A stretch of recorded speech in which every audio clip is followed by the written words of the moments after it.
Today's show is brought to you by Invesco. Now might be a good time for some stability. Invesco's fixed income solutions are designed to help you find some. With the Fed's policy shifts creating both challenges and opportunities across the yield curve, having experienced fixed income managers in your corner has never been more important. Invesco's team of 182 fixed income investment professionals manage $518 billion in assets, giving them the scale and expertise to navigate any market conditions. Whether you're looking to add investment-grade bonds or municipal bonds to your portfolio, Invesco's fixed income strategies are designed to help find the stability you may need. Visit Invesco.com to learn more about their comprehensive fixed income solutions and how they can help strengthen your portfolio's foundation. Invesco, let's rethink possibility. All data from Invesco as of June 30th, 2025, fixed income investments are subject to credit risk of the issuer and effects of changing interest rates. Before investing, consider the fund's investment objectives, risks, charges, and expenses. Visit Invesco.com for a prospectus containing this information. Read it carefully before investing. Invesco Distributors, Inc. Welcome to Animal Spirits with Michael and Ben. Michael, we did a live future-proof show last week, so let's do a future-proof recap. Sometimes investing based on your gut, most of the time, is not a good idea, right? I think we can agree on that. If you're just investing based on how you feel, a lot of times you're going to be wrong.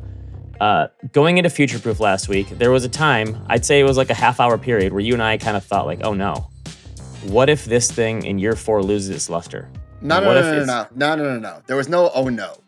That definitely was not. That was definitely not. We were saying like what we were positing. What if? Right? No. I don't misrepresent my feelings. This is important. I was just saying I don't know how much longer I can do this. It's 4 years. I'm in for another couple, but like I don't necessarily know if I want to be doing future proof in 2030 in the same capacity that I'm doing it now. That's what I was saying. But then personally, now back to you. Yeah. So we're just wondering like, oh man, like what if this, I don't know, it gets stale or something and people have had enough of it. And then we had this conversation, you know it. I wasn't saying it was getting stale in 2024. No, 2024. No, we were just worrying like, what if this happens? And then we realized, oh wait, 52% of the people here have never been to future proof before, which is a number that blew my mind. I thought it would be mostly returning people. And then we walked out to the Sunday night cocktail hour, and you and Josh and I walked down the stairs, and it's just a sea of people, and the sunset is in the background, and the palm trees and the beach, and the vibes were just off the charts, immaculate. And we both go, oh, what are we talking about? That was ridiculous. This is so much fun. What are we thinking of? And it was, again, it's like new all-time highs every year. Yeah. You think, oh, that's the all-time high. It's not going to go high. And it goes higher. That's my feeling of this year. Yes. So that part is definitely accurate. As we walked down the steps, we said, never mind. It is wild how big it's gotten. There was 5,000 people there. And I can't tell you, unfortunately, how many people were there that I didn't see that I wanted to. That's how big it was. Yes. Same thing for me, that those people, like I know these people were there and I wanted to say hi to them and I didn't ever see them because it's like its own little mini city there now. It's unbelievable. But it is good to be back in the dock in our normal setting. The dock is unusually long this week.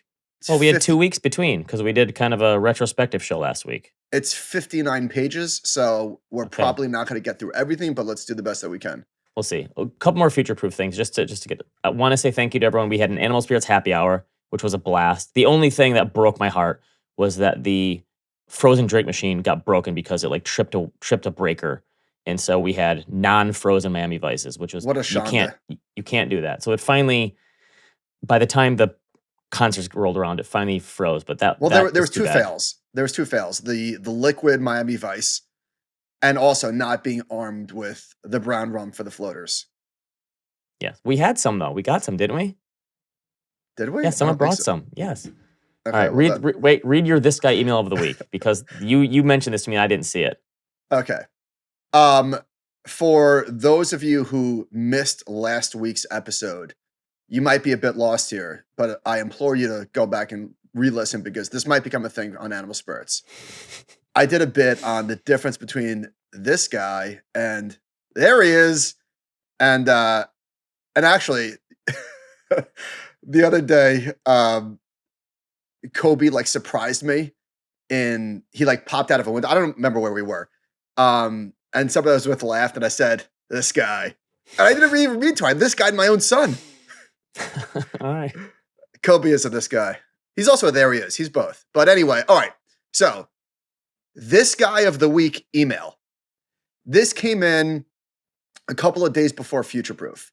And the email was, longtime listener, first-time caller, executive at a top 4 bank. You guys have each had your fair share of horrible to bad takes over the years. From Miami Vices to a low IPA intake count to horrible car choices and worst music selections. This is starting off great. Bush and other musical specials at Future Proof have to top off the list of horrible takes across the years. Albeit said, respect for doubling down and sticking to what you like regardless of feedback. Word of caution. The reception at the festival will not be what you anticipate. Thank you for what you were doing. Keep up the great work. And it goes on a little bit more. But anyway, man, is this this guy of the week email? What you could say it's a boner of the week email. I mean, could this have aged more poorly? Talk about how great was Blues Traveler and Bush. Are you kidding me? Yeah, I had a lot of fun last year at Third Eye Blind, and it wasn't even close. We had so much fun. And Bush is one of those bands that, I mean, if you list all the rock bands in the 90s, they're probably not in the top 10, maybe not in the top 15. There's so many good bands. Yeah, I would agree with that. And you realize that I haven't really thought of them since that first album. I have a little. They might be 15. Yeah, so I have like a 90s rock playlist that I put on sometimes when I'm jogging and I'm a little lethargic and need a little pick me up. And I've had Little Things and Machine Head on there forever. But beyond that, I haven't really thought much of Bush. And you were very excited to hear Little Things. Yeah, I jumped the gun a couple times. There's little things. It is kind of funny when you hear one of these bands you haven't heard in a while and they play a song you know, everyone kind of goes, yeah! Like, yeah. Everyone gets really excited. And I think the biggest upset of the whole week was Gavin Rossdale still having the same 90s hair he had back then. Like just tucked behind his ear. And you and I both said, man, that's just a great looking man. Just unbelievable. He still kind of got it. The funny part to me was we were talking in the cocktail hour before the shows were starting with some of the people from Future Proof, and we were brainstorming bands we could get to come next year. And I was thinking of other 90s nostalgia bands. And what they said was, no, here's the problem. These bands are all so expensive these days because millennials have money now. And millennials are like showing up to their tours in force. So it's like even these bands that haven't had a hit in 20 years or whatever are charging premium prices because of millennials. So here's the thing, because you and I also saw Oasis. So the millennial nostalgia was just off the chains for us last week. How do you invest in millennial 90s nostalgia? Because that's going to be a massive bull market. Live Nation. I guess so. One of my favorite parts of the Bush concert was, speaking of generations, so 16 Stone came out in 1994. A lot of our people at the event weren't even born. One of our colleagues, definitely, a lot of our colleagues wasn't born, but one in particular, and this gave me just the biggest smile ever. So Gavin Rossdale did Swallow, just with his angelic voice chords. Voice chords? What are those things called? Yeah, so it's acoustic. Vocal cords. My God, jeez. Sorry, my brain is a bit fried. And one of our colleagues, who wasn't familiar with Bush because he was probably born in 1997, 98, took out his phone and was singing along. And I texted her. I was like, dude, that was just unbelievable. Thank you for doing that.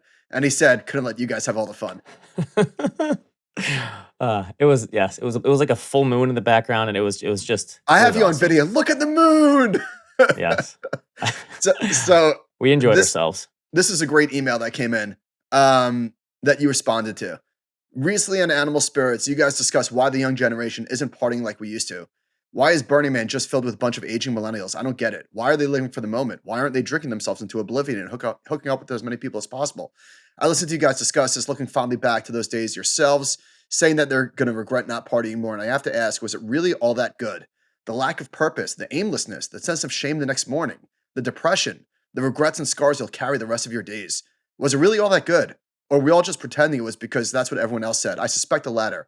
You're anchored to that way of thinking, but here's where the next generation is at. And I think they're absolutely right about it. Longtime listener, I appreciate the show. Just thought I'd chime in and try to explain the oddness of the next generation. Watch the clip and ask yourself who will be happier. Okay, thanks, guys. Blah, blah, blah. All right, so Ben, you responded. Nah, it really was awesome. Some of the best times of my life. No depression, made a ton of friends and memories, lived it up and no regrets. The younger generation is the one that's depressed all the time. Wasn't a problem back in the day, and I know social media is the main culprit here. Listen, we have fun. We had fun and we still have fun. How much fun was Oasis? That was And amazing. I don't know if this is like controversial or whatever. Listen, everyone is going to do what they want to do. I'm not telling anyone to do what they don't want to do. Yeah. But we like having a good time. I'm not going to Right. apologize. Yes, there's nothing wrong with it. If yes, and you again, you don't have to be one of those people that has to drink to have fun. We I just do. happen to. That's what I have to do. You can do whatever you want to do. Yeah, it is funny because in college, obviously, I overdid it a lot because I am an introverted person, and I found that drinking made me more extroverted. And sometimes that I would take that too far to my detriment. And I do look back, and I don't have any regrets, but I do think like, man, I probably embarrassed myself more than I should have in some ways. But Yeah, but I don't know. That's part of the fun of it. I mean, yeah, listen, there's a line. There's a that's line. being that's being young, and you figure out when you get older. That's how you become. There he is. Yeah, exactly. So anyway, teach their own. But yes, So a bunch I'm a of trendsetter. Am I not? with the bucket hats. With the fanny pack. Yeah, Ben I Ben wore a Ben. fanny pack. I wore it as a messenger bag though, so it wasn't really fanny pack. I didn't wear it No, it around was a my fanny waist. pack. Did you was it practical? Did you get use out of it? I did.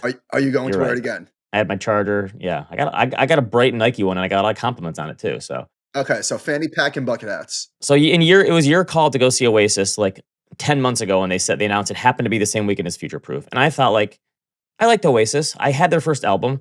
I wasn't a major fan, but I enjoyed them. I thought this would be cool. And the more closer we got to the concert, you start hearing these stories from the other concert goers about how it's amazing. And I've been thinking about it for weeks after the concert, and it's like the hype was just growing. The hype machine was growing, and I thought like, can it really be that good? And it was. It was epic. It was so much fun. Again, the vibe was just unbelievable in the concert. They put on a great show. It made me realize there just are no rock bands anymore. Like, oh wait, people used to like play rock and roll. They don't really have that anymore. And How it was how amazing. how great is California? Well, that helped too. It was at the Rose Bowl, and the scene was amazing with the mountains in the background and the sun setting, and yeah, it was wow. So it did felt like it was all older millennials, young Gen X. That had to be 90% of the people there, and I don't know. It was awesome. It was so much fun. We They put on stayed at an a unbelievable show. we stayed at an Airbnb in Burbank, and the houses there are so interesting. It's like these little tiny things that were built in the I don't know 60. I have no idea, but there was a pool house, and I think a pool house is like pretty common. So there's a pool in the backyard and a little pool house which I stayed in, and there was a lime tree with like actual fresh limes, Yeah, we used and it in our beers. it's interesting how I feel like like California is sort of I don't know. It's like I don't know. Look down is the wrong word, but through the lens of social media, which is we're going to get to later, unfortunately, people like it's a snarky California. It's one of the greatest places in the world. There's a reason people are willing to pay so much money and so much taxes to live there. Yeah, Because it's a great. I was thinking though, the person about the party email. Um, so my brother was a huge fan of concerts, and it was never really my thing. I was always more of a comedy show guy, but he loved going to live music. And I've just thought, so it's been like 7 months since he died. I've been thinking like I really want to enjoy these moments more, and like in the moment have more gratitude. Like, and I feel like that was the feeling that we had this past week there of like let's like be in the moment and actually really enjoy it and appreciate it for what it is. And so I that think there was a lot of that. that Tuesday night when we did the concert, that was legitimately one of the best nights of my life. Like top 10 most fun I've ever had. Being with like my best friends and watching It was so Bush much. We had and a blast. 10 feet in front of us. Unbelievable. So Yeah. anyway, future proof. I don't know what else to say. It's just incredible. And that's the start of my fiscal year is September future proof. I can't wait It is for like a send off Miami. from the summer, right? Yeah, it is just the absolute best. All right. Let's talk about the stock market. Yeah, but if you haven't come yet, and we didn't just talk you into it, we're never going to because you have to Yeah. come if you haven't been. So Steve Deppie tweeted, looking at the forest, I still see an overriding sentiment of this can't continue. No euphoria anywhere. Interestingly, when the S&P 500 records a 4-month winning streak, that closes at a new all-time high, it's continued 9 and 10 months later, 18 times in a row. Anecdotally, and maybe this is like I don't know, you know when you say like people are saying, I think I'm guilty of this. I know you do this a lot. It's like the voices in your head. People are saying it's people in your brain. You're just making it up. You're projecting. Oh, people are saying this can't continue. No, No, it's usually like one person on social media. Then you say people. It's person, but you say people. no, but I think it's projection. So, but Steve says yes, this can continue. So again, 4-month winning streak, new all-time high. When this has happened, the last 18 times, it's been higher 9 and 10 months later. So I saw another one Streaks this are meant to morning be broken, but like that's pretty damn good. And we're coming into a Fed rate cut potentially. The other one was this morning. I think Bespoke had it that when the Fed cuts 12 months later, there's like 100% chance of the stock market being up, and it's up 15% on average. Yes, these rules are made to be broken, but you're right. Here's one further euphoric thing. I think, how is it possible for a company like Oracle? I think it was $700 billion market cap before it had this big pop. How can it rise 40% in a day? I think it finished up 36%, but it was up 40%. How can a company that big rise that much? That to me is absolutely insane. So I hand up, I don't know what Oracle does. It's like data enterprise storage, software, cloud storage for the AI layer of the data store. Honestly, I don't know, but I did some learning, and there's a reason. The market is not dumb. There is a good reason why this happened. So Eric Newcomer wrote, seeing a 48-year-old database company suddenly grow by more than the size of a Salesforce over the course of a trading day is one of those occurrences that makes you wonder about the moment we're in. It's at once incredible, uncanny, and terrifying, like your grandfather doing a family reunion, gathering everyone around, tossing off his Walkman, doing Parker. What the hell is going on? So Wall Street Journal says, in the case of Oracle, the answer is OpenAI. The massive contracted revenue increase Katz disclosed, which was $363 billion. Okay, that was out of nowhere. $300 billion of it came from the ChatGPT maker. The Oracle contract will require 4.5 gigawatts of power capacity, roughly comparable to the electricity produced by more than 2 Hoover dams, or the amount consumed by about 4 million homes. Well, if you look at this, it was out of nowhere. That's why it was $363 billion in revenue, contracted revenue, that was not disclosed in the previous quarter. Yeah, so they're also saying that I guess for their cloud infrastructure division, the projection last year they made like $10 billion, and it's projected by the end of the decade to be $144 billion. So 14 or 15 times that. And if you look at the chart, they show it here. It looks like NVIDIA essentially in their data centers, which is, yeah. So to your point, the stock market took this new information. How does the information like this not get out of there though? How do they keep this close to the vest? And one more question. Does OpenAI make any money? Yeah. Well, they're not like cash flow positive. Right. I think they're losing money, and I think Altman said they don't expect to be making money until 27 or 29. I can't remember what he said, but yeah, it's got to be. What's their revenue? Their revenue is $10 billion, $13 billion. Actually, so Trump wants to do away with quarterly reports and make them semi-annual. And my first thought was like, are you insane? What? Is it like more disclosure, more of that a good thing? And then my second thought, like immediately, I had 3 thoughts simultaneously. So that was my knee-jerk reaction. And my second thought was, well, do they really need to report every 90 days? Maybe it is overkill. And it would make the stock market way more boring, though, don't you think? And maybe there's a lot of money wasted, a lot of time wasted. I can't imagine how much money these companies are spending preparing for these reports. All that goes into it. And anything that makes it easier for companies to come public is a good thing, right? And this is one of those. This would decrease the burden a little bit. I think that's honestly a cop-out. It's more cumbersome to be a public company. I think there's just more private capital. I think there's just more private capital that makes it easier to stay private.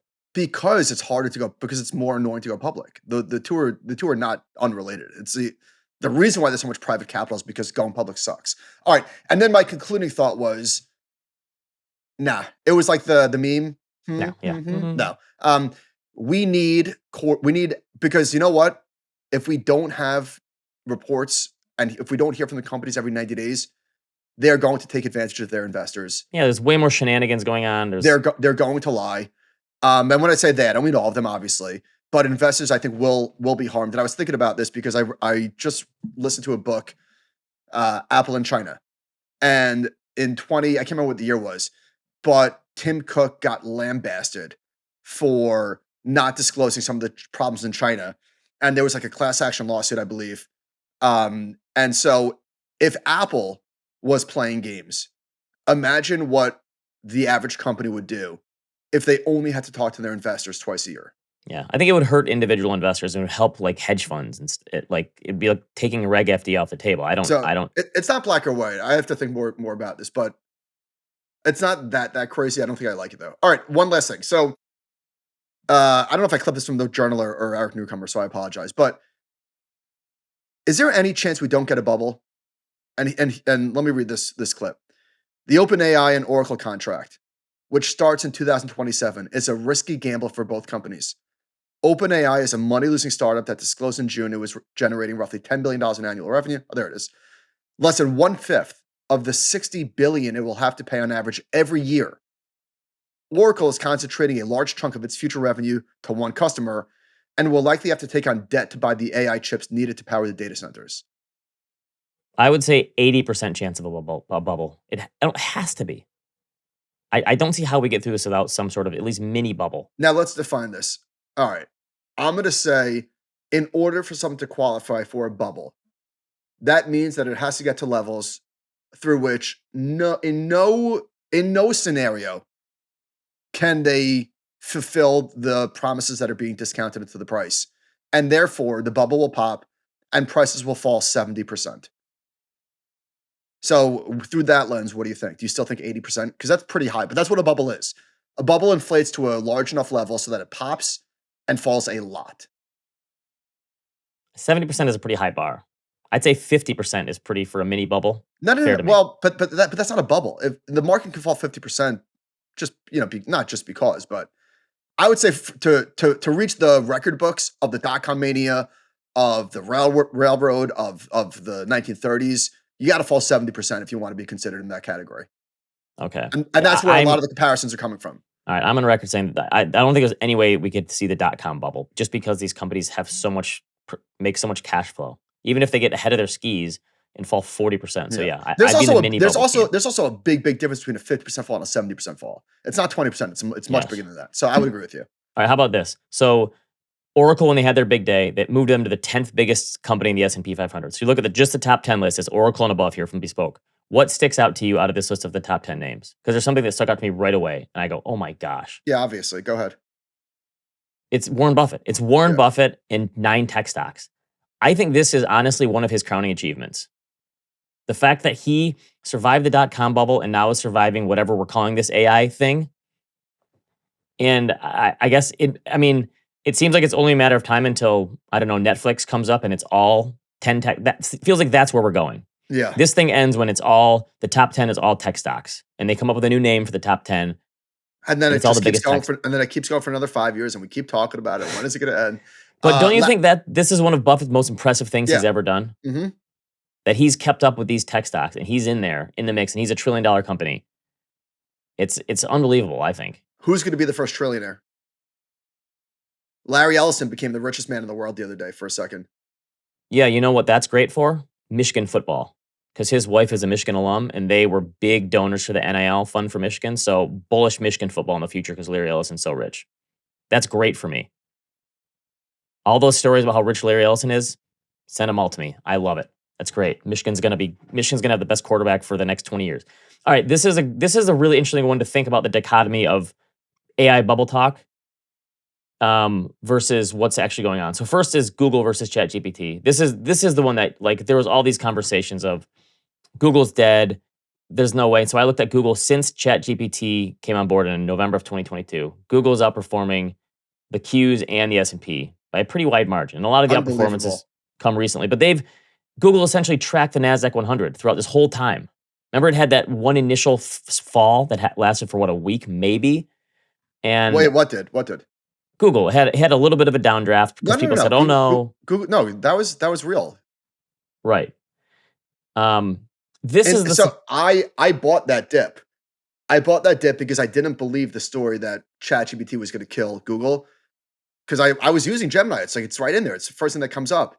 And then I had CNBC on, which I rarely do, and there was like a report about some of the numbers being leaked about ChatGPT usage. I can't remember what it was. Google fell 7%. I said, I don't need this headache. Who needs this? I don't need this cloud hanging over me. And the stock is up like 50% since I sold it. The move is unbelievable. Yeah. So here's a more surprising move to me. This is from Luke Cow at Sherwood News. Gold is outperforming the NASDAQ 100 since the launch of ChatGPT. No one ever could have possibly explained this. And he gives some reasons here. He's saying that a lot of it is like people worried about fiscal and monetary policymakers and inflation, and then those sanctions imposed on Russia in the wake of the Ukraine. So a lot of other countries decided to start hoarding gold. If this is a bubble, it's one of the weirdest ones ever. Because the whole point is gold is this relic, and technology should make gold obsolete. And that has not happened. It's unbelievable the fact that the NASDAQ 100 can boom, Bitcoin can boom, Ethereum can boom, and gold can boom all at the same time. That almost doesn't seem possible. Yet here we are. It is a weird market. And I think getting back to the point that we opened the market talk with Steve, and there being a lot of disbelief, there are people who look at some of the dumb behavior going on in like smaller stocks and NVIDIA being at $4 trillion and say, how could you say that there's not euphoria? But there's not euphoria. The S-Tax report just came out from Schwab, and it's barely up over the last month. And the Russell 2000 is not on a new high. Still stick with S-Tax instead of stacks, huh? I'm still sticking with S-Tax. There is not. None of my friends are asking me about the stock market. I would say this doesn't feel anything like 2021 to me. No. Right? 2021, that was a crazy little mini bubble because we did see 50 to 70% drops in a lot of stocks, and some of them haven't come back. A lot of the hot stocks over the past couple of weeks, now some have rebounded a little bit, but a lot of the Momo names got smoked. I do feel like the 2022 bear market is going to go down in history of like, oh, that was a run-of-the-mill bear market, but there were some stocks that got absolutely annihilated, and that one's going to be kind of lost to history a little bit. Totally agree. All right, I want to give a shout to Daily Chart Book, which just the best compilation of charts every day. A lot of the things that we use here are from that site. So I look at it every day in my inbox, and every day there's 9 or 10 charts I've never seen before. Yeah, there's gold. So here's one. Who is this from? This is from Macro Bond. They say that margins tend to decline before recessions. And that is definitely so. There's a great chart showing the path of margins before recession versus where we are today. And it's not there. It's not happening. Margins are breaking out. Should we do just technical analysis on the margins? Right? That's breaking out the new highs. Okay, so we had Wes Krill from DFA on Talk Your Book this week, talking about a bunch of different things. But he made a great point. We asked him because DFA has historically been that's how they got their start with small caps. And one of the things, and you talked about earlier, the IPO thing, one of the things that people have said is small caps aren't going to be good anymore going forward because companies are staying private longer, right? So Torsten Slok has this chart. The median age of IPOs is currently 14 years. And that's gone up, right? And there's this idea, like there's the old stat of Amazon went public at $400 million, and that will never happen again today, and people are missing out. And so his point was, listen, that sounds great in theory, but in practice, IPOs are terrible investments as a whole. You take the group of IPOs, and I thought, man, why didn't I ever think of this? So Jay Ritter is a professor at the University of Florida, and he's kept track of IPO data forever. And so I pulled up he updates this, I think, on an annual basis. So I pulled this up and looked at his IPO data, and you look at this average 3-year buy and hold return. And he looks at IPOs, and they market adjust it, meaning like compared to the market.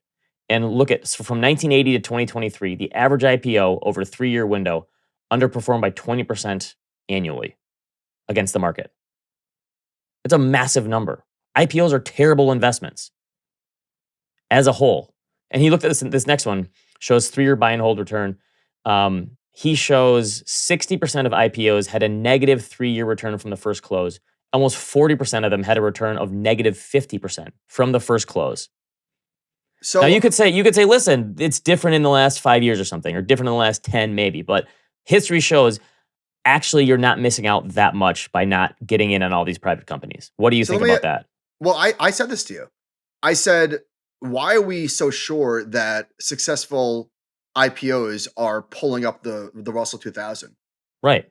But I History would do say that's not the case at all. but I do wonder if Amazon's rise from $400 million to say a billion, 2 billion cancels out all of the other small IPOs that come public at 100 million and go to zero. Like, I Yeah, don't know that's about that. true.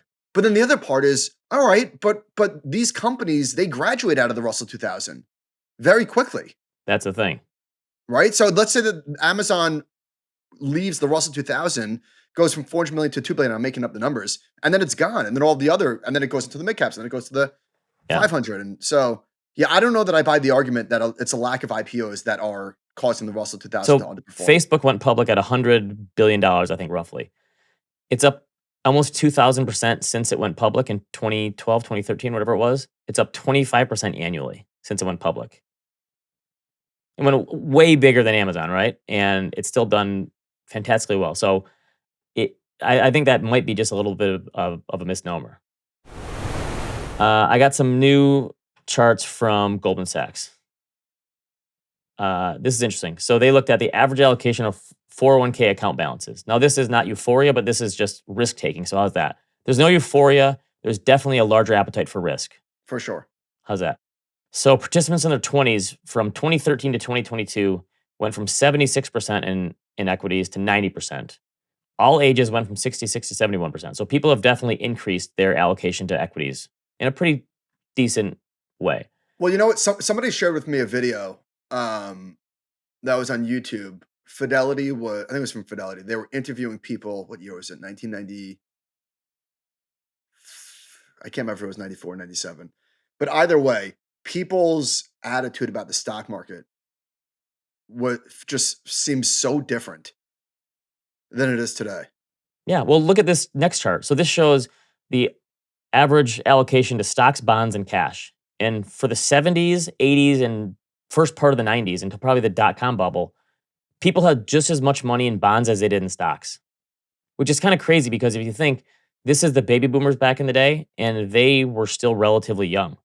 So the fact that there's more money in equities now makes a lot more sense than that did. Like there shouldn't have been a 50-50 mix. And it was stocks, bonds, and cash. And I know that rates were higher back then, but this was essentially like a one third, one third, one third in stocks, bonds, and cash for the aggregate allocation of investors. And that makes no sense.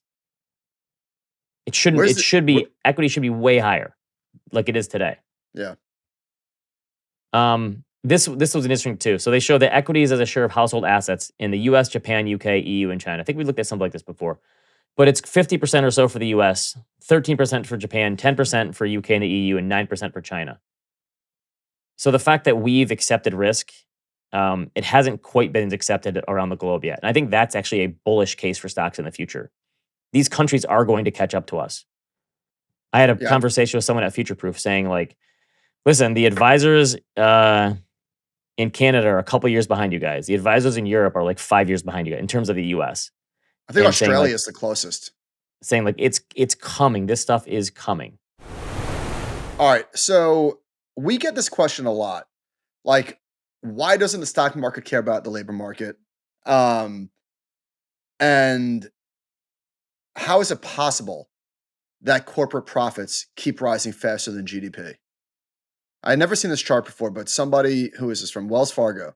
Yeah, Sam Rowe posted this one. Okay, S&P 500 EPS is almost evenly split between goods and services. All right, so basically a 50-50 split. Stark difference versus GDP composition. So the biggest difference is that goods only make up 16% of GDP, but 47% of earnings per share in the S&P 500. And boy, do we buy a lot of shit. Speaking of, This stock market is not the economy kind of chart. So 72% services and GDP and then 11% government spending. One of the big takeaways. So I got home Wednesday night at around midnight from Future Proof. Robin woke me up at 6 o'clock the next morning and said, get up, we're moving. One of the big takeaways is we buy a lot of shit. We hold a lot of shit. We hoard a lot of shit. At least my wife does. But everything ends up in the garbage eventually, including us. Especially when you have kids. Like, we did it. We've been purging for the last 6 weeks because we redid some of our house, and it's like, God, we have a lot of stuff.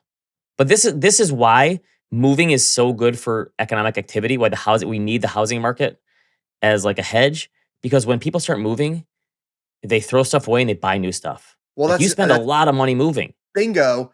You also don't realize how much. Like, why do I have 4 packs of 9V EV, the little batteries that don't go in anything? Why do I have so many of those? But you're 100% right. We threw out almost all of our kitchen stuff. All of our kitchen stuff is either, I don't even know how it shows up. Honestly, some of this plastic stuff that we have, I don't even know where it came from. But the real stuff that we have, like the ceramic stuff, is from our wedding in 2013. So I said, whatever, we could replace all of this on Amazon for $200, like all of it. Yeah, that's why the housing activity is going to be I think it's going to be like a shock absorber for the slowing economy if rates fall. I think housing activity is going to be that shock absorber. All right, so these next 2 charts are very important. It's like, make it make sense. A lot of talk about the disconnect, right? How people feel, how the economy is doing, and obviously not to relitigate that point, but it's all about 2 things. It's high income people and it's retirees. And that's the entire story. Mystery solved. And So both of those groups are not as impacted as other groups by what's going on in the economy. correct, especially not the labor And market. in some ways, they're immune to it, which sounds crazy to say, but they are. So this chart is from Bloomberg, and it shows high income Americans are behind roughly half of all U.S. consumer spending, up from about a third in the early 1990s. The crazy One thing to me is half. that this century alone, it's basically been around 40 to 45%. So it's been high for this whole century, pretty much. We just now have the data to back it up, and it's going higher, obviously. All right, and one other chart that pairs nicely with this from Variant Perception via the Daily Chart Book. All right, this is amazing. Retirees continue to make up more and more of U.S. consumption, less sensitive to job market feedback loops, although still sensitive to wealth effects from home values, etc. So this chart goes back to the turn of the century, and it shows 65 years and older as a percentage of total consumption. And this chart has gone from 15% in 2020 up to around 25% today, and it's projected to just keep going up and to the right. And retirees are obviously not completely immune to the economy, and certainly they're not immune to the stock market.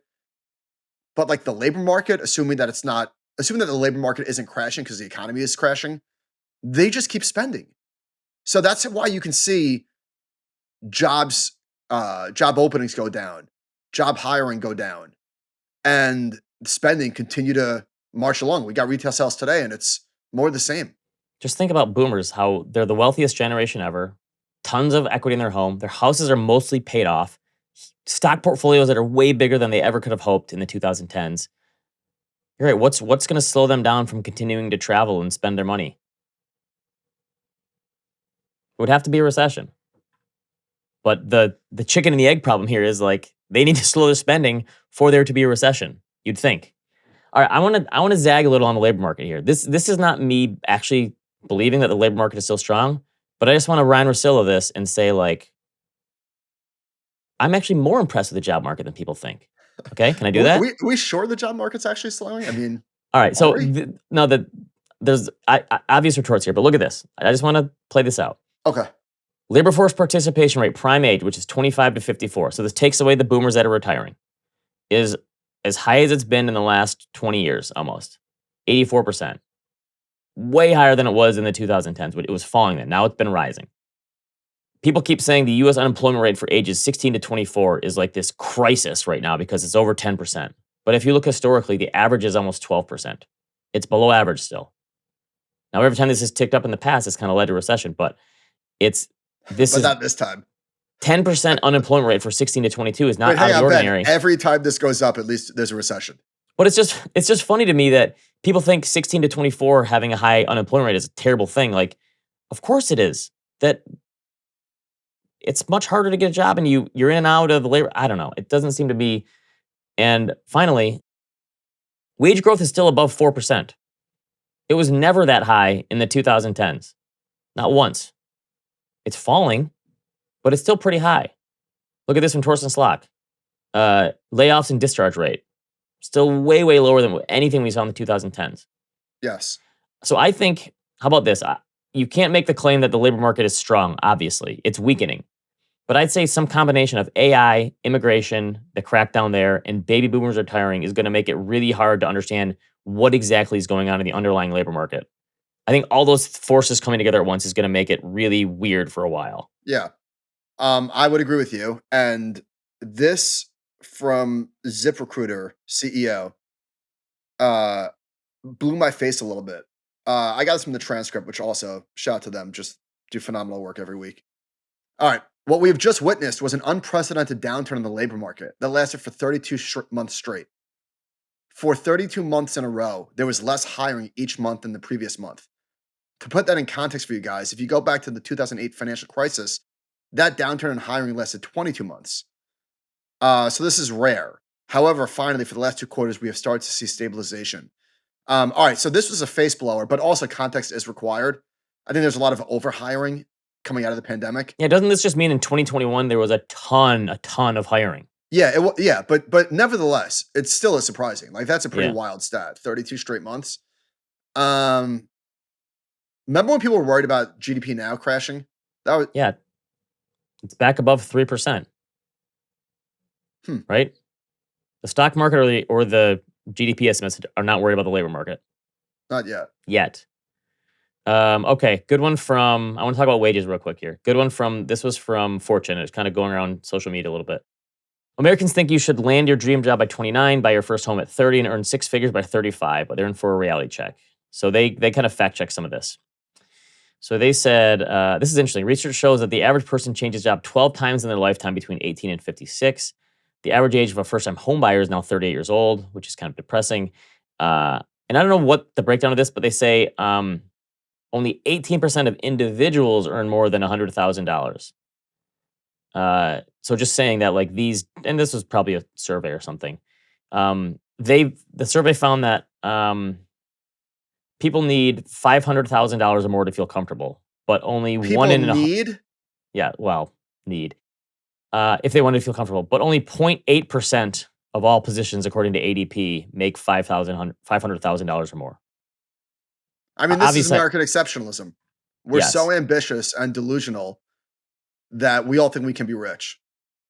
But this is the thing. We are still by far the richest country. Jeremy Herpedahl says he's looking at new census data. Median family income is at an all-time inflation-adjusted high of $105,800 in 2024.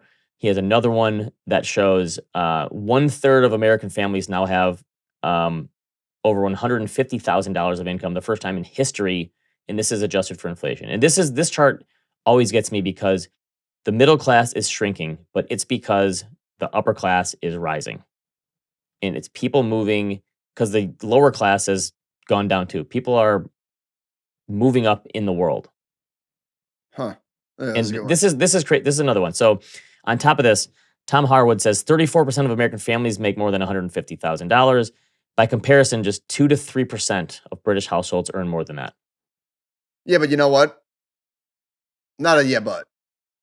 In addition to, and also, we also consume a hell of a lot more.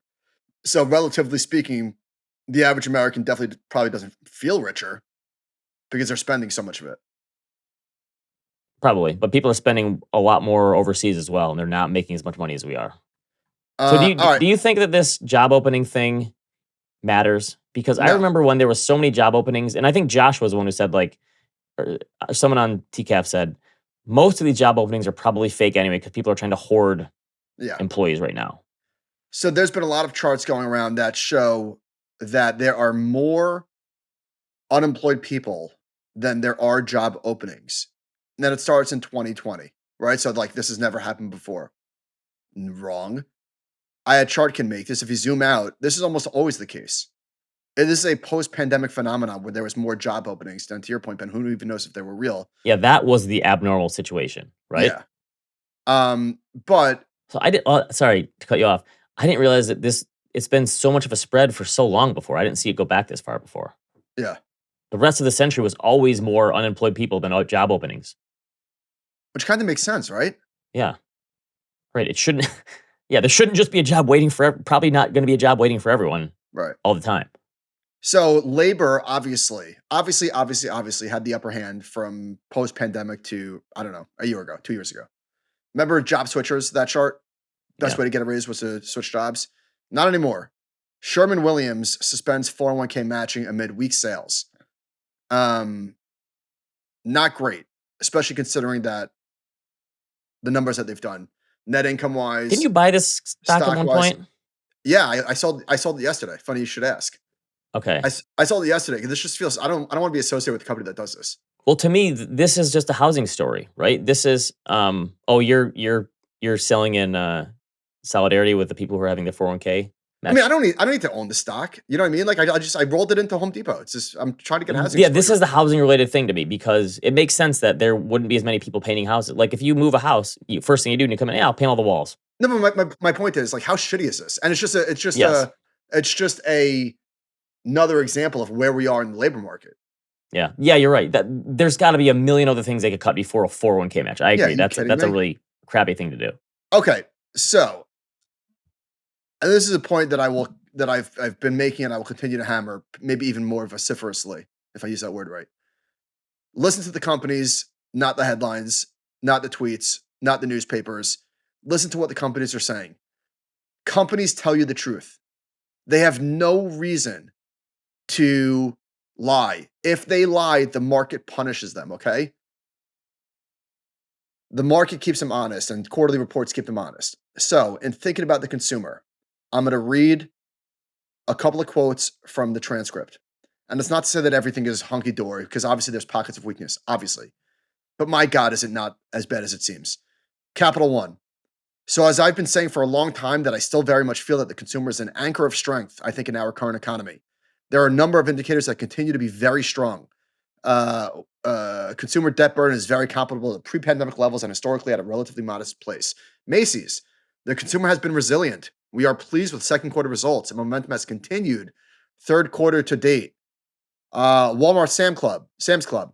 I would tell you that in general, members are pretty rational. The consumer behavior is pretty consistent. And so far, the impact from tariffs has been fairly muted. PNC, consumer remains really strong. We saw record spending, I think, this quarter across both our debit and credit cards. MasterCard, consumer spending continues to be healthy. This is very consistent with what I shared at our second quarter earnings call. The consumer continues to spend at a healthy clip. And finally, Visa. The requisite how is spending going question. The word that comes to mind is strong. All right, you're an odds guy.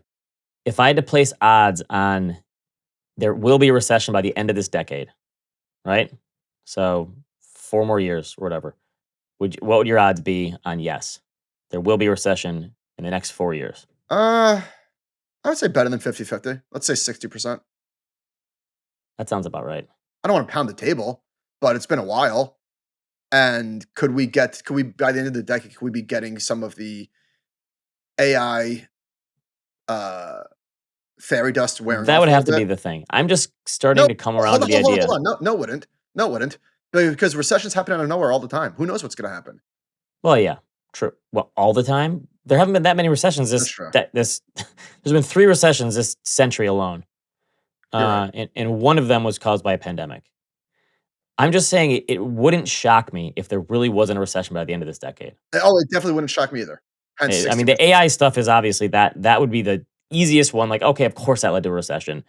But it wouldn't shock me if we didn't get one. Ben, last week I asked the audience, or maybe I was talking to you and asked the audience for help. Hey, how do I turn like an all caps paragraph into lowercase?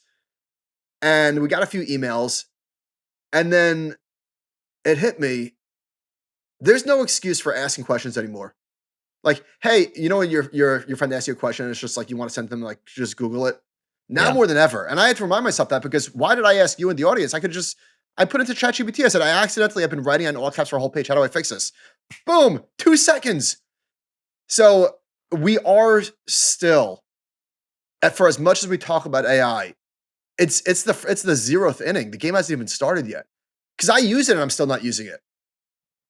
Yes, probably. I'm sure the way that we're using it right now is not close to the way that we should be using it. There's people that are using it for way better things than we are. I did have I'm putting this in the doc right now.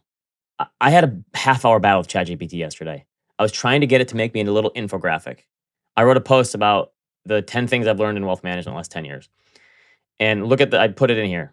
Looks and great. No, look at it closer. I didn't look at this close enough. Oh, there's 2 6s. Oh, yeah. It couldn't get the numbers right. I kept saying, no, the numbers are wrong. It's got to be 1 through 10. And I swear I battled ChatGPT for half hour and it literally could not do it. This is part of my point. Why did it's only going to get better, obviously, but I couldn't believe how. You could have used Gemini or something else. Okay, I guess maybe I should have. The fact that you didn't even think about that just goes to show my point. It's funny how it can do these complicated things, but the simple things it can't do. I feel like there's like a lesson there. It does look good, numbers notwithstanding. Yeah, it looks good if it could learn how to count. I finally in the end I said, why can't you get this? And it said, I'm sorry, my bad. Basically, that's all it said. Like, sorry. I'm shoehorning this in here, but from Ed Yardeni, speaking of profit margins, he said, there is no sign that rising tariff costs and labor shortages are squeezing profit margins. We have to conclude that productivity growth must be strong. The thing is, though, what stops this train? If we're getting AI as a productivity tool, what stops margins from continuing to rise? This is not a mean reverting series anymore. No. Because for years I was taught this is the most mean reverting series in all of finance. It has to be, because if profit margins are high, competition rushes in. Yeah, these companies are too big. Nobody can compete. That's the problem. You know Porter's 5 forces? I think that needs to be relooked at. It might be. I bet they still teach that at all the MBA classes, right? They gotta. Yeah, it's timeless, but maybe not so much. All right, let's talk about crypto. This guy posted this thing about Bored Apes and how he bought one for $400,000 or $425,000 and sold it for $37,000. Now, I don't know. I can't. Sometimes with crypto, I can't tell if this stuff is real or if it's satire, because social media, everything is fake, I guess now. Whatever the case is. I mean, remember how big this stuff was when it first came out? Jimmy Fallon had Paris Hilton on his show to talk about they both owned a Bored Ape. I think they got sued for it because they were like pumping it because they owned it. I pulled up a chart of the price over time, and it peaked in the 2022 at like $400,000 per one of these. And it was going to be this big community that was going to be formed, and it was going to be this brand, and they were going to do TV shows and movies, and that's the kind of thing that doesn't exist today. That sort of suspension of reality.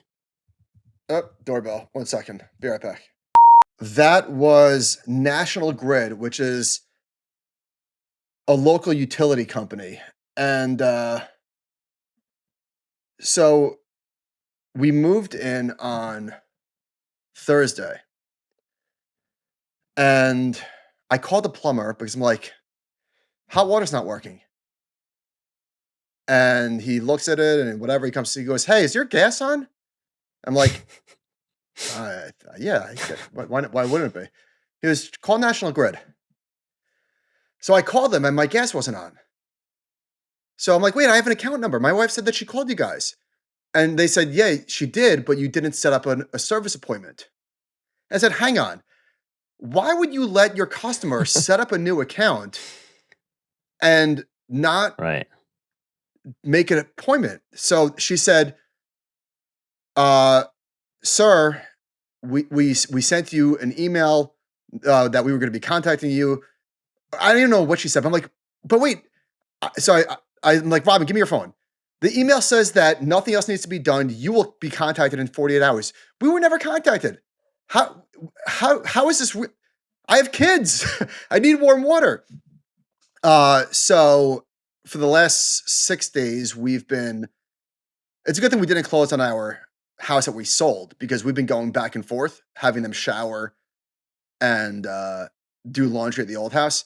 So Kobe goes to me, Daddy, are we like the Vanderbilts? So I said, what do you mean? He goes, because we have 2 houses.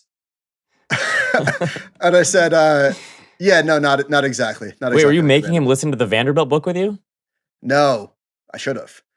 But when we went to the breakers, I was telling him Oh, about the okay. Vanderbilts and how they. So Robin was asking me what happened. I said they lost all their money because they bought too many houses and wasted their money. And Good segue because someone said, Michael, we need more updates on your selling and buying your house. How is it dealing with agents? Did you pay a I'll, buyer's I'll, fee? yeah, I have a lot said there. I'll do that next week. Okay. So anyway, yeah, the Bored Apes. It looks like it effectively went to zero or close to it, not quite. I guess 37,000, whatever the floor price is. You know what's interesting though? I don't follow this stuff closely. Obviously, I thought it was wild at the time, but CryptoPunks are I still forgot about hanging those in there. ones. Okay, that's the thing. I think, and JC owns a dick butt. He says those are doing well. But yeah, that type of behavior, just the unbridled speculation.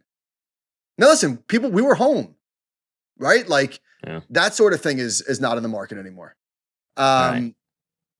But Let's talk price, housing yeah. a little bit. So the housing market, I do wonder what we're going to see over the next couple of months as rates come down, because rates are at the lowest level that they've been at in a while. I think once we get into the fives, you'll start to see some movement. Mike Simonson posted this days on market per state.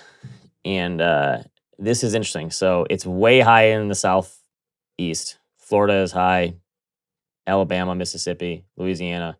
The quickest sales are happening in the Midwest, Michigan, Wisconsin, Indiana, Illinois, Ohio. Still flying off the shelves here. I think a lot of this is just catch up, to be honest. These other states already had it, and the Midwest is playing catch up a little bit. But we haven't really had a slowdown in real estate here. It's like we had a house go up for sale in our neighborhood. It sold the day it got listed. Really, Immediate sale. Yeah, day it got listed. Gone. Crazy. Yep. There's just not as much. There's no supply yet. the Wall Street Journal did an article about people staying married because Yes, I read mortgage this. rates. It says they're Man, divorced. 2% mortgage if only keeping them mortgage together. rates were low in the 90s, maybe my life would have been ruined. So they finalized their divorce in April. She lives in a trailer in the yard, and they keep their loan, which is refinanced at 2%. That's quite a financial sacrifice there, right? Yeah, At that point, why don't you just stay married? you're more in love with your mortgage than your spouse. Seriously. But they were saying that they gave a few other anecdotes. It's not that a lot of people are doing it apparently. Well, listen, I understand. All jokes aside, like a lot of people need can't afford to financially be separated. Right, you need two places to live. Yeah, right, You're paying for your own place. There was a lot of shenanigans in 2021, not just Bored Apes, but remember how much we spoke about the unicorns? These privately Yes. held companies that had $1 billion valuation. This is a great chart. I think Yes, this all the is from funding rounds were insane. I took this from Sidgemore. In 2025, almost 4 out of 5 2021 unicorns are still unprofitable, Wow. according to Silicon Valley Bank's. Holy smokes. Only a quarter have at least $300 million in annual revenue. So 79% are unprofitable.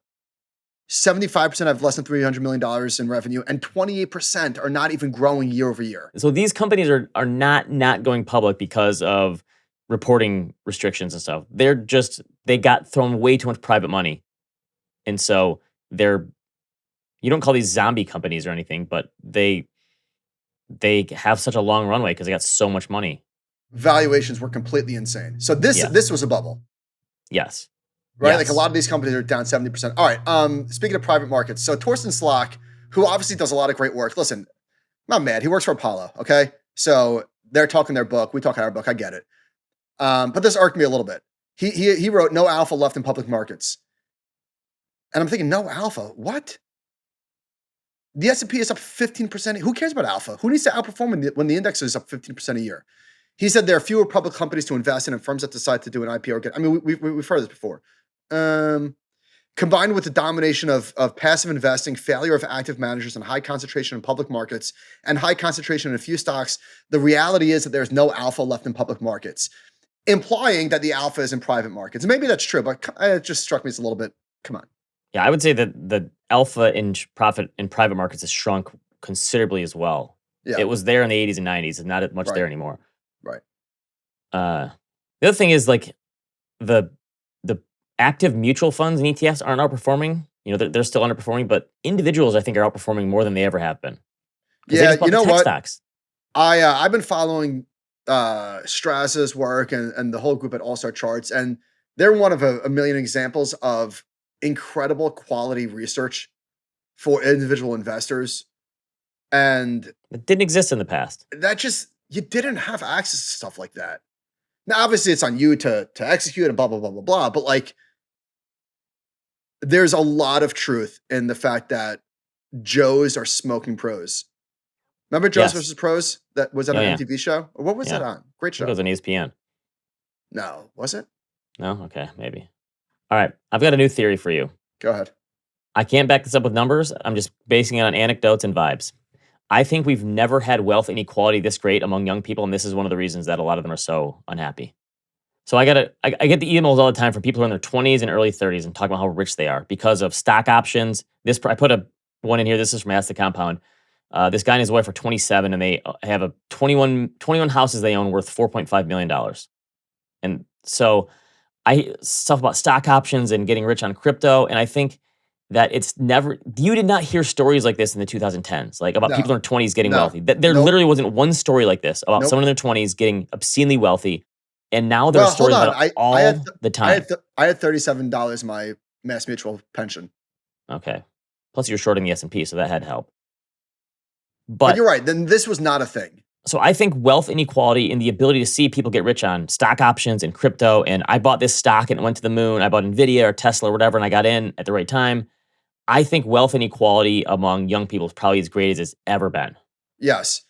And when you combine this cocktail with what's going on with social media, it has some really nasty ramifications. So Jake, our friend Economic Pick, tweeted this from Sam Harris. Since deleting my Twitter account nearly 3 years ago, I've generally ignored social media. However, in the past 48 hours, I've spent enough time studying the response to Kirk's death to be further convinced that platforms like X and TikTok are destroying our culture. No metaphor does the problem justice. I've compared social media to a dangerous psychological experiment, a hallucination machine, a funhouse mirror, a digital sewer, but nothing captures the ludicrous insults, moral injuries, and delusions that millions of us avidly produce and consume online. If the medium is the message is mass psychosis, and it will send us careening from one political emergency to the next. The fact that some of the most deranging and divisive content is being created or amplified by foreign adversaries, and that we've literally built and monetized our capacity to do this beggars belief. We are poisoning ourselves and inviting others to poison us. So my hope is that for my kids, because this worries me about my kids coming up in age, that they're going to recognize this. And they're going to go, we don't need this crap. We don't need to like pollute our brains. And we're going to do something else. That's my hope. That it's gotten so crazy, and there's so many insane people on it, and God knows if they're even real people at some point. Like every reply on Twitter for me now is a bot. They're all very positive, but they're all bots and they're not real people. And I wonder if it's just going to be bots talking to each other in the future, and the young people are going to go, "Why do we need to be part of this?" Yeah, So, no, thank you. I hope that's good. I completely lost my train of thought, but yeah, social media has been an absolute disaster for the world. Like just hard stop. Are there good aspects of it? Obviously, like we to say that we owe a lot to social media is an understatement. But my God, it is so bad. Think about how many lives it's ruined. People have literally lost their jobs because of stuff they said on social media. This happened last week to people. All right, I was going to say something, but I guess it was not that profound. But this is a great example on a much different scale. But I was reading this article from the Financial Times, and just in terms of like attention and the way that communication works these days. So they wrote an article, U.S. public pension funds pair allocations to private credit, and on the front of it is Cincinnati's $2.4 billion retirement fund is growing cautious about private credit investments.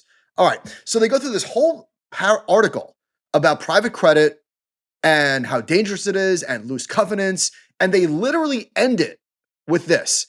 Stephen Meyer, CIO of the $295 billion New York City retirement system, said the fund was looking to increase its private credit allocation. And it goes on.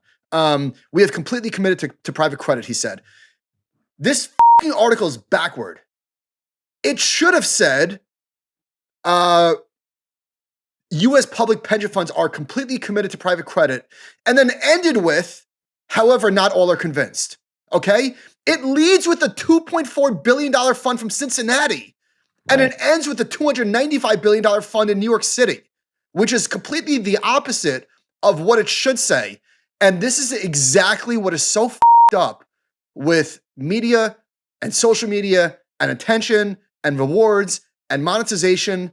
And it is so crippling to our society.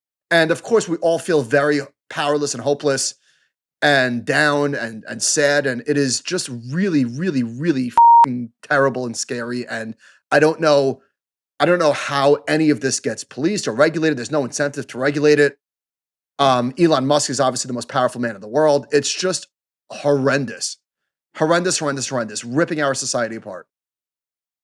Well, then you realize when you go in the real world and you go, oh yeah, people aren't really like this in real life. They're just like this online. It's like a bipolar reality. It's like how people behave in their car. Yeah. But it's not on worse. Thoughts. Yeah. Where do you want to go next? Let's do something a little lighter. Sure. Matt Bellany says Rotten Tomato scores are rigged. He looks at the average score from 2014 to 2024, and they're all way higher. And he's saying that like studios can complain, they can get people to give reviews that they shouldn't. He said 2 years ago, New York reported on the PR firms that recruited little-known critics and paid them to write or change reviews that boosted Rotten Tomatoes scores. One film was elevated from 46% to 62% after manipulation. It's all very gross. He went through all these different examples of how basically Rotten Tomatoes scores are totally useless. They bring in people who aren't really critics. They get people to vote in and change scores. This is why I'm an IMDb guy. When I look for a score of a TV show or a movie, I don't go to Rotten Tomatoes, I go to IMDb. You know, I hear you, I get you. All that being said, I'm Rotten Tomatoes. Although, you know what? I found myself looking at it way less than I used to. Here's where I look at it. If I'm on an airplane and the only reason why I look is if there's a movie that I've never heard of, I just want to make sure it's not a 12. You know what I mean? Like, so if I see a 53, would that stop me from watching it? Absolutely not. But if I see like a 12 or a 20, yeah, I'm probably going to pass. It also depends on what type of movie it is. If it's like a drama or a thriller, it's got to be a higher score versus a comedy. You can accept a lower score for a comedy. True. All true. All right, back to the Vanderbilt stuff. This is a comment we got. Fun fact on the Vanderbilt family. The two most famous living descendants are Anderson Cooper and Timothy Oliphant. So I think everybody knew the Anderson bit. I had no idea that Oliphant was a bit. I didn't either. I love him too. He's great. Yeah, no idea. He was in that Stick show with Owen Wilson. Good one. Ben observed horror movies don't depict cars struggling to turn over anymore because cars just start. The guys have previously discussed the enormous increase in the durability and quality of cars. Goes hand in hand with higher median price. They're just better machines now. You can't get a new 20K Kmart style anymore. Yeah, true. That is true. All the sensors and stuff and the cameras, like it makes sense cars are more expensive. But this was the point. He said, we're talking about like how people are financing cars longer, which is like dangerous, but maybe he's like, when cars were trash after 6 or 7 years, why would you finance them for very long? Of course you wouldn't. So he said when cars are completely solid with ordinary maintenance for 8, 10, 12 years, smooth the cash flow by extending the loan. Giant exception when whatever Michael's driving, that man has a nose for a lemon. Risk sniffer. True. I am a huge risk sniffer. All right. You have picked some really bad cars. Yeah, I have. It seems all right. like. Let's bookend the show with there he is email of the week, shall we? Longtime listener and fan of the show. I was wondering if you Wait, I thought you already did a there he is, or you did a that guy. No, I did a this guy email of the week. Oh, okay.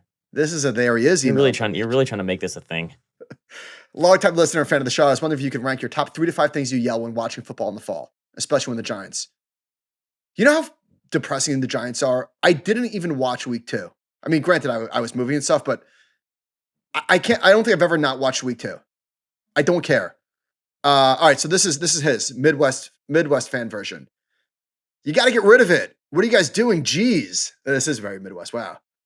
That was nice. Did you see that? But you're watching the game alone? Well, who do we play next week? Mid-second quarter. So true. These refs, I can't do it this year. They'll get that right with the replay. They got to overturn that one. Not bad. Pretty good list. You know what mine is? Right. My daughter always comments on this and thinks it's so funny. I say whatever the announcer's about to say. I do that like 10 times a game. Because I'm explaining the game to her, and I'll say, and then the announcer says it after me, and I'm like, yeah, that's right. All right. So there's this idea that the monoculture doesn't exist anymore. And I think this is a total bunk theory. So people say because we're not all quoting the same movies and watching the same movies or TV show or music as we did like in the 90s, that monoculture is dead, right? There's not 40 million people watching the same show anymore besides the Super Bowl, right? And I think it totally exists, and I think it's more prevalent than ever because my daughter is 11 going on 12, and she feels like she's already like a teenager. And the youths now, they all know the same memes. They know the same sayings of memes. Like instead of quoting movies, they quote stuff from YouTube. It's like all the kids say this stupid 6'7" thing, which I still don't get. Oh, my kids do the 6'7". What is that? Yeah, I don't know. But it's a meme. My kids, it's a meme. And my daughter, all the kids wear the exact same clothes. Like if you go to a football game and see all the kids there, they're all wearing the same exact thing. And today it's sandals with socks. Like they all look exactly the same. Sandals with socks? I really am a trendsetter. That's what I told them. I said, you guys don't realize that when dads used to wear sandals with socks, that was considered that they were like the nerdiest person there. But now it's actual trend. But so the kids, now that they have texting and they see everything on YouTube, the monoculture is probably stronger than ever. Did your kids watch the Demon Slayers? Or yeah, they liked the Demon Slayers, the K-pop Demon Hunters? I gotta be honest, I watched a little bit with them. I'm surprised it was as big as it was. I thought it was just okay. I watched a little bit with them. I'm surprised they liked it. They didn't love it. I mean, they liked the songs and stuff, but I can't believe it's such a massive phenomenon. This is the greatest thing ever. My friend texted me this. His kids share a room. They live in the city, and these kids are whatever. The age doesn't really matter that much. Although 8 and whatever years old. Listen to this. So the boy shares a room with his sister, and apparently she likes this movie. This is the most shittiest crap on earth. Can't believe I'm forced to listen to this fucking stuff every night. Wow. The most shittiest crap on earth. That kid has taste. All right. That's a New Yorker right there, obviously. Do you know about the Savannah Bananas? Yeah, of course. I've seen the videos and highlights and stuff. So we went on Saturday. They sold out Yankee Stadium. Oh, how did you like it? We've been before. It's great. 49,000 people there. So they're just the Harlem Globetrotters of baseball, right? Yeah, it's great fun. So one of the added benefits is it tells you how much time is left in the game. Although I guess if the 6th inning, you know where the 9th inning is. But whatever. It tells you that there's like 30 minutes left. So I said to Robin, all right, we got to go. And she goes, wait, but they're having so much fun. I said, I have to teach them about leaving early. There's 49,000 people here. We're in the Bronx. It's going to be a disaster getting out with of here. kids, there's no way that you can do So that. I said, all right, Kobe, here's the story. And I explained to him, we could stay until the end, but it could take an hour to get out of here, or we could just leave now. And he goes, let's go. Yep. So they're on board. You're teaching something right. All right, Ben, recommendations. What do you got? Okay, so Duncan after we saw Oasis, and everyone we talked about Future Proof was probably sick of us talking about it because we were giving glowing reviews to everyone. But Duncan said you have to see the documentary on them. And I hadn't seen it. It came out in 2016. It's called Oasis Supersonic, and I read it this weekend. Where do you watch it?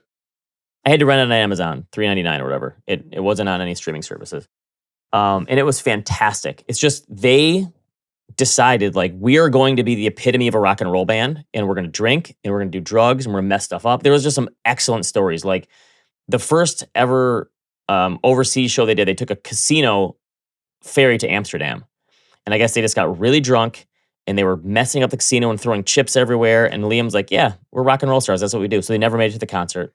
They had some great quotes. So they talked about how democracy never works in a band. They both thought they were the prime minister. And that's like one of the reasons they broke up. But this is a good one. So Noel was the songwriter and Liam was the lead man, right?